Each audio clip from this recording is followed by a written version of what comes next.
I myself am not Syrian, Palestinian, or Lebanese. My family comes from Iran, and like many families that have experienced what it's like to immigrate and to start a life over again in another country, the idea of the process of migration and exile was something that was always really interesting to me, and so I've explored that in different capacities in various projects that I've done. So this film is actually kind of following in line with other films that I've done on the same subject. And have you spent quite some time in Lebanon? Or? Yeah, I spent close to 4 years in Lebanon, working there as a teacher and to make this film Transit Game. So this is the culmination of many years of living in the region and researching and sort of developing the idea. And when we were talking yesterday, you had mentioned that there were certain challenges filming on location in Lebanon. Could you talk to our audience a little bit about what that process was like and what some of those challenges were? So for one, as everyone knows, Lebanon is not the most stable country right now. Relatively speaking, it's more stable than Syria, obviously, but because of the fact that there were incidents of attacks happening throughout the country in the weeks leading up to the production, we had to keep that in mind, especially in terms of choosing the shooting location. So when I originally wanted to film in the Bekaa Valley, which was basically where you'll find a lot of these refugee settlements, where a lot of the Syrians end up living, we soon realized that that would probably not be the best place because there were these sort of increasing attacks that were happening in different parts of in Lebanon, but specifically along the border with Syria and then in some parts of the valley as well.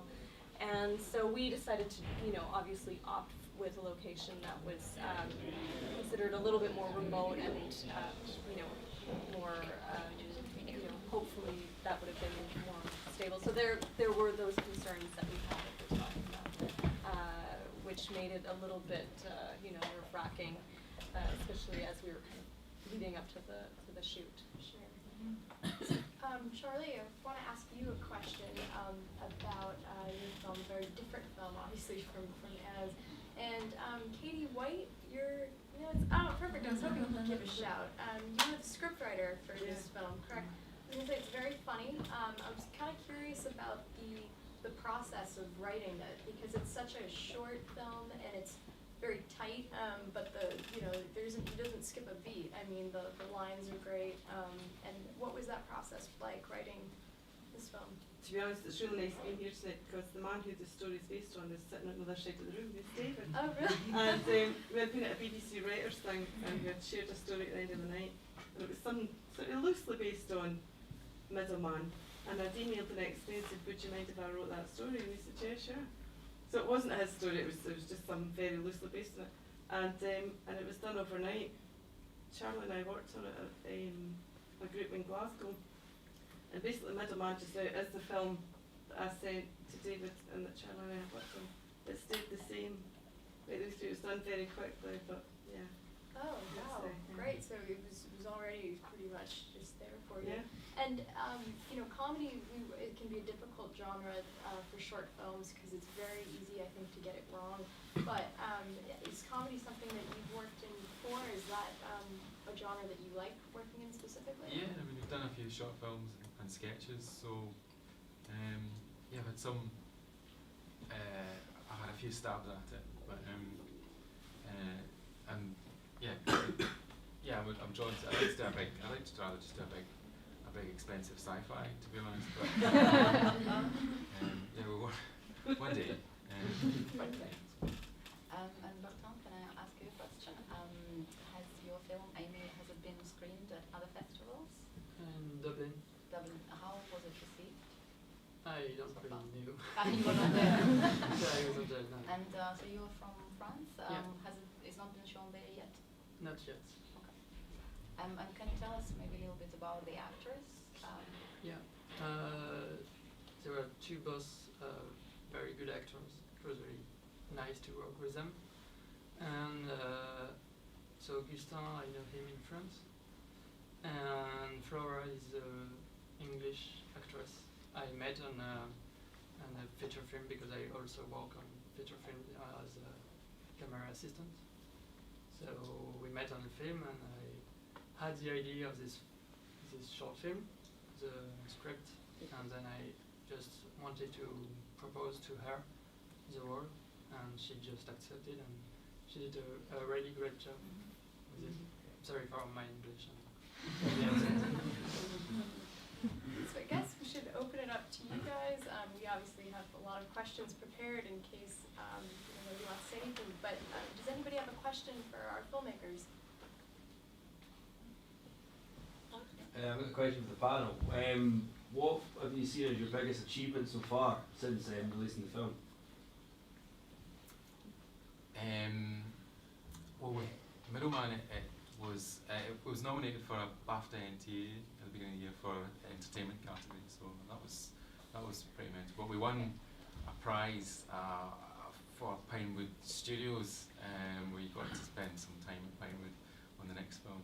So that, in a practical sense, that was amazing. We just used that last month. So it was doing the sound. You get post-production sound organised by at Pinewood. So we went down there. That was kind of weird knowing that they were filming Star Wars, two doors, around the corner. So yeah, that was amazing. Bertrand, I guess same question. What has been your one of your memorable achievements after releasing this film, either with this film or? It was just my first film, and I haven't done any other yet, just writing so far. So, well, I try to write, and that's first achievement, I guess. I guess. I mean, it's always an amazing experience to see different audiences and different places react to the film. So I just think, for me personally, it's just to expose a subject that unfortunately now has become such a huge crisis internationally. And when we made the film, it was very much a regional crisis, and now it's really expanded beyond borders, as we know, with the numbers of refugees that have been coming to Europe. And so for me, I think the biggest achievement that I hope to have with the film is that people start to look at refugees as people and not just numbers and not just statistics, but as individuals. And so I tend to get that every now and then when I talk to people after screenings, and they say that the kids did such a good job, and they could be my kids, or they could be any kids. And so Bertrand, I have a question about the film is very poignant, and both Mark and Amy obviously have problems with their own families, and I'm wondering, where did you get the inspiration for these characters, and what was your motivation as well for structuring their story in this way? Yeah, the first idea, when I got the idea of this film, was to do some kind of road movie, but from the point of view of the people not moving. So Mark is not moving, he just has the girl passing by.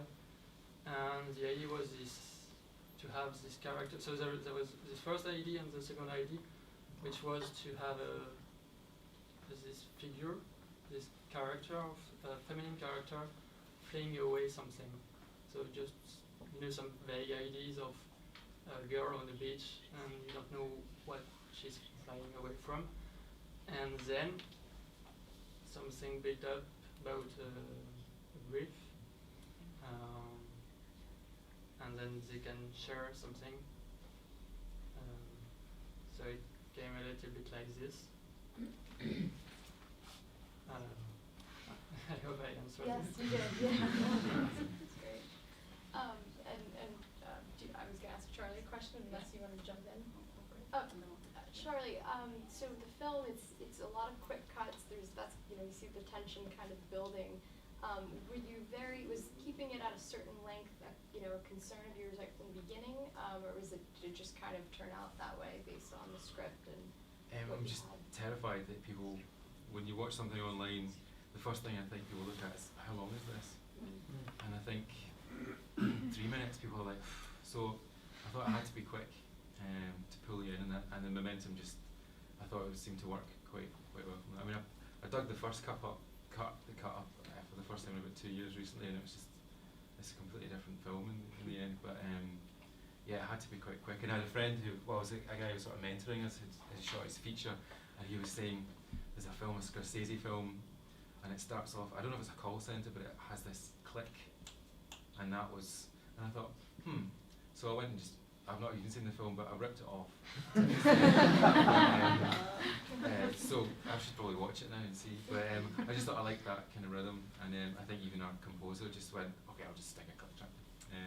But yeah, and really, when it comes to editing, it's all about information and conveying the right information, and I was trying to squeeze out as much stuff that we didn't need, and so that it was quite fluid and people seemed to like it like that. So and I was worried that I'd squeezed too much juice out, and maybe there was bits that were little emotional beats that should have been in, but I don't know. So maybe, yeah.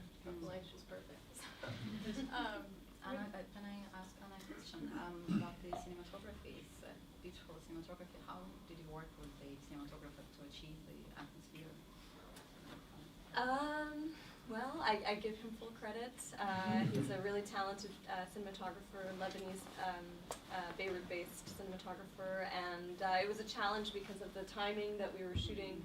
It was in the summer, and the first thing he said to me when I said, I want to shoot this in July, and I can't wait. And he said, it's the worst month. Nobody shoots films in July, and suggests certain things, and then we work together to figure out the right look for the film. And the actors were wonderful. How did you find them? So for the children, I had actually wanted to work with real Palestinian refugees from the camps, and we'd gone to the camps. We went to Shatila camp in South Beirut, and we met with a lot of kids, and we did some auditions, and we played games and things like that. But working with those kids presented a lot of logistical challenges, because it's not easy to get access to the kids in the camps, because there's the camp, in terms of where it's located, requires a lot of time to get in. You have to know people to get in. The refugee camps in Lebanon are in some ways segregated from society, so it's not the kind of thing where you can just walk right in and say, hey, I want to work with this kid. So there were those challenges, and then there were also the challenges of the kids who had actually never left the camp. They'd never ever been on a film set before, and so when we bring the camera, sometimes they would freeze up, and ultimately we ended up auditioning other kids, and we found these two children who were Lebanese but who had a little bit of acting experience, and so we ended up deciding to go with those kids and getting them to learn the correct dialogue and speak with the correct accent. And so for the Syrian actor, the guy that played the Syrian, he's actually a really well-known actor from Syria who came to Lebanon as a refugee. So he had just arrived a few months earlier, and so that was, kind of a really great chance encounter that we found this guy who was really enthusiastic about the part and really wanted to be in the film. And since then he was in Jordan after leaving Beirut, and now he's based in Paris. And so he's gone through his own experience of, obviously fleeing Syria and then eventually, finding his temporary home, which is now, he's living in France now. So, yeah. Anybody else have questions for our panel? After this, I'll be interviewing Luka Yankovic, who's here. Did I pronounce your name correctly? Is it What? Yankovic? Yankovic? Luka Jankovic. Yankovic, okay. So I'll be speaking with him, and then we will upload that video to the ESFF website. So I urge you guys to check that out in the coming days. Okay, thank you so much, guys. Thank you very much.